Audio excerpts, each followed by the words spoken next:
In every age, there are wars that mark a turning point in the destiny of nations.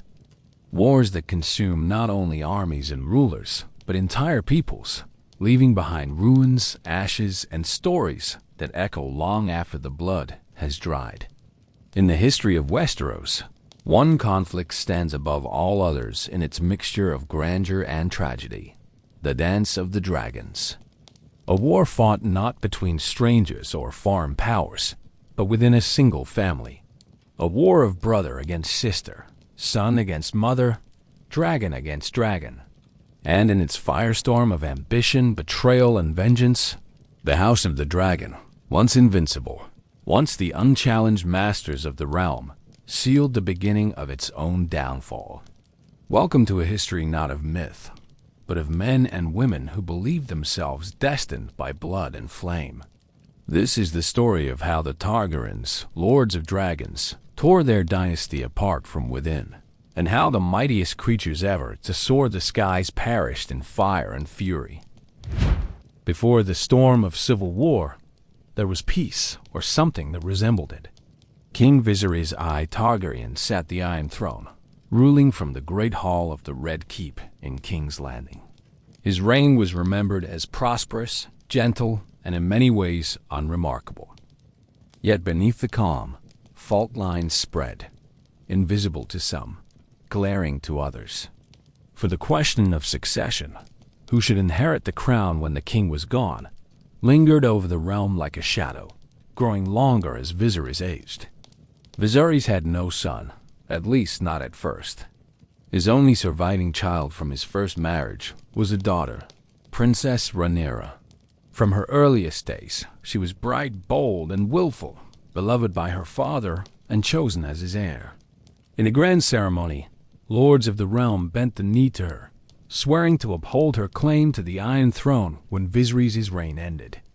The moment seemed decisive, a bold declaration that the daughter of the dragon would rule Westeros. But vows are fragile things when crowns and power are at stake. For the court did not move in unison behind her.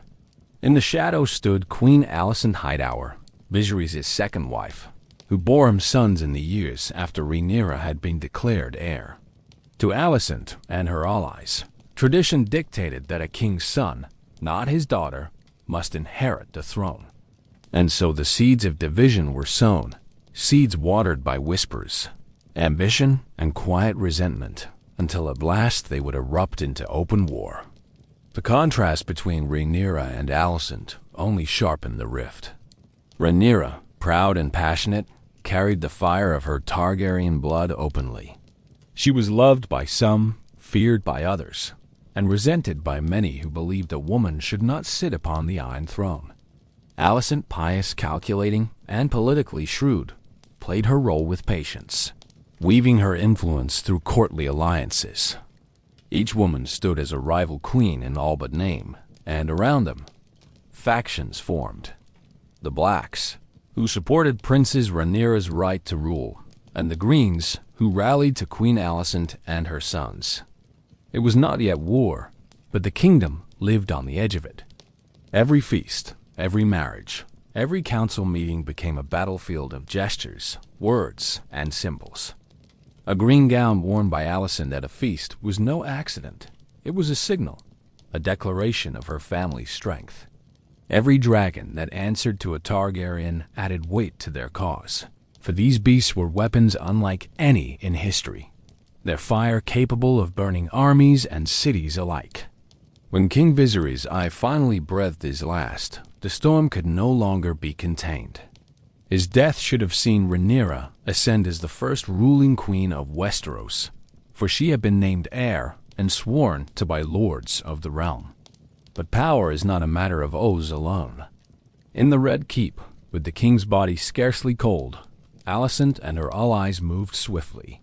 They crowned her son Aegon as king, placing the boy upon the Iron Throne in a hurried ceremony. Word of this usurpation spread like wildfire, reaching Dragonstone where Rhaenyra, heavy with child, awaited the crown that had been promised to her all her life. Her reaction was one of fury, grief, and determination. In Dragonstone's halls, she declared herself queen, her supporters placing a crown upon her head, the very crown once worn by her father. And so, two monarchs now reigned, each claiming the same throne, each backed by dragons, armies, and fierce conviction. The dance of the dragons had begun, but what followed was no graceful dance. It was a grinding, brutal war where family ties meant nothing, where loyalty was a shifting tide, and where the skies themselves became battlefields. Dragons, once thought unassailable, would clash with one another in fire and blood, tearing the heavens as men watched in awe and horror. And in the process, they would destroy not only their kin, but the very legacy that had set them above all others. The first blood was not shed in battle, but in murder. Lucerys Velaryon, Rhaenyra's young son, rode his dragon Arrax to Storm's End to secure the loyalty of House Baratheon. There, he found not welcome, but rivalry, for Prince Aemon Targaryen, Alicent's fierce, one-eyed son, had already arrived. Words turned to threats, and threats to pursuit. Aemon mounted Vhagar, the mightiest living dragon, older and larger than all the rest. In the stormy skies above Shipbreaker Bay, Aemon hunted his nephew. Lightning cracked, waves roared, and then fire. Vhagar descended upon Arrax, tearing dragon and boy alike from the sky. When news reached Rhaenyra, it shattered her. The war had now claimed the life of her son, and vengeance became her answer. She unleashed her fury upon King's Landing, upon the Greens, upon any who dared oppose her claim. Thus began the bloodletting that would define the dance of the dragons. A war where each blow demanded another, where loss was answered only with more loss, and where no victory came without unbearable cost. The death of young Lucerys Velaryon marked a point of no return. His body was never recovered from the stormy seas of Shipbreaker Bay, yet his mother needed no corpse to confirm what had been done. It was not only a crime, it was a provocation, a declaration that the blood of her house could be spilled without remorse. And so Rhaenyra's grief hardened into iron resolve. The war that might once have been contained now spread like wildfire across the realm. Both sides sought allies, for the Iron Throne was more than a single chair.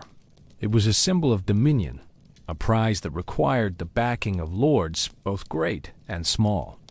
The Greens, ruling from King's Landing, boasted the crown, the treasury, and the support of the powerful Hightowers of Old Town.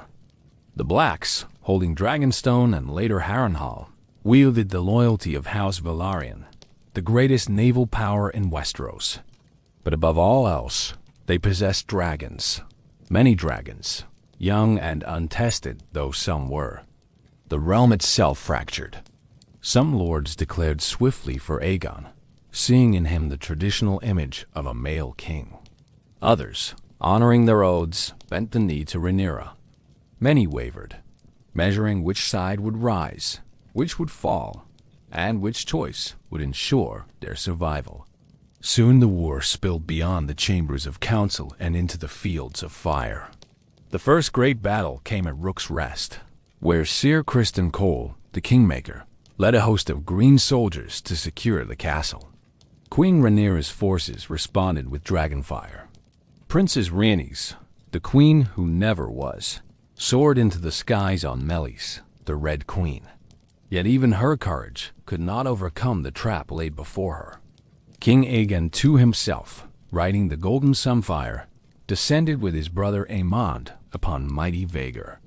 The skies erupted in flame and fury. Meleys fought fiercely, her jaws snapping, her fire scorching both Sunfire and Vhagar. But outnumbered 2-1, she could not prevail. All three dragons tumbled from the skies, shattering earth and stone. Meleys perished, her body broken, and Princess Rhaenys was found lifeless amidst the ruin. King Aegon survived, but grievously burned, his body forever scarred. From that day onward, he would never again appear the same radiant young monarch. Pain and fury became his constant companions. The war only escalated. In the Riverlands, Castles changed hands in a tide of shifting loyalties as dragon riders swept from fortress to fortress.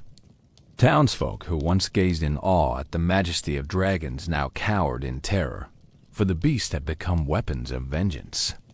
Harrenhal, the blackened ruin said to be cursed, became a stronghold of the Blacks. Yet even there, the war was merciless. Lords were slaughtered, villages put to the torch, and the land itself scarred by dragonfire. The dance was not only a war of armies, but of assassins, plots, and treachery. In King's Landing, whispers moved as swiftly as blades. Blood and Cheese, two killers sent by the Blacks, crept through the halls of the Red Keep to strike at the heart of Alicent's faction. Their mission was vengeance for the death of Lucerys. They seized Prince Jaehaerys, the young son of Aegon II, and murdered the boy before his mother's eyes. The crime echoed through the realm, hardening hearts and ensuring that mercy would find no home in this war. From then on, each side sought not only victory, but annihilation. The battles grew fiercer still. At the Gullet, the seas themselves burned as Valyrian fleets clashed with green forces in a struggle for control of the narrow waters. Dragons swooped overhead, raining fire upon ships until the waves boiled and charred bodies drifted in the tide. Thousands perished in that battle, and yet it brought no decisive end, only more grief to both sides. Even the skies, once the proud domain of dragon riders, became graveyards. At the Battle of the Honeywine, dragons fell upon one another, tearing wing from wing, claw from claw. At Tumbleton, betrayal struck the Blacks from within, as Sellswords turned cloak and brought ruin upon their allies. Dragons that had once been thought the pinnacle of Targaryen power perished by fang, claw, and fire, their deaths shaking the faith of those who believed the creatures invincible. Perhaps the most infamous clash came above the God's Eye, where Prince Daemon Targaryen, consort of Rhaenyra and perhaps the most fearsome warrior of his age, faced his nephew Aemon One-Eye in a duel for the ages. Mounted upon Caraxes the Blood Worm, Daemon sought vengeance not only for his queen, but for the countless lives lost to his nephew's fury. Aemond, astride mighty Vugger, met him in the skies above the Great Lake. For hours, witnesses claimed, the two circled, circling like hawks, their shadows vast upon the water. Then, with a roar that shook the heavens, they fell upon one another. Fire lit the sky, wings beat the air, and then, locked in death's embrace, Caraxes and Vhagar plummeted into the waters of the God's Eye. Caraxes dragged himself to the shore before dying, but Vhagar and Aemond were never seen again. As for Daemon, his body was never recovered, though songs and whispers would claim he lived, vanished into legend. This was the nature of the Dance of the Dragons. Not a single, decisive clash, but a chain of calamities, each more ruinous than the last. Every victory was stained with loss.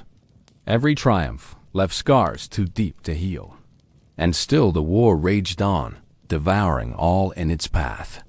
King's Landing itself, the heart of the realm, would not escape the fury.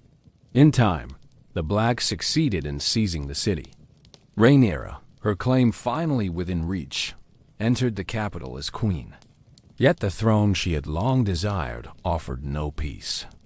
The people, starved by war and enraged by endless suffering, turned against her.